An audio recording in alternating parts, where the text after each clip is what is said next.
Jamie, when was the last time you were up there? About 10 years ago, when my stepmom disappeared. Hey, what if something happens out here? Like what, dude? Like we're all gonna die? Do you know what's down there? A cellar. Do you know what happens in cellars?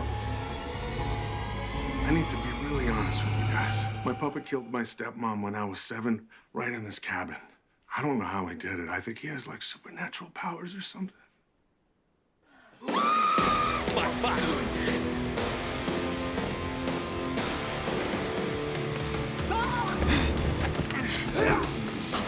Uh-oh, you're gonna die a virgin. That's sad.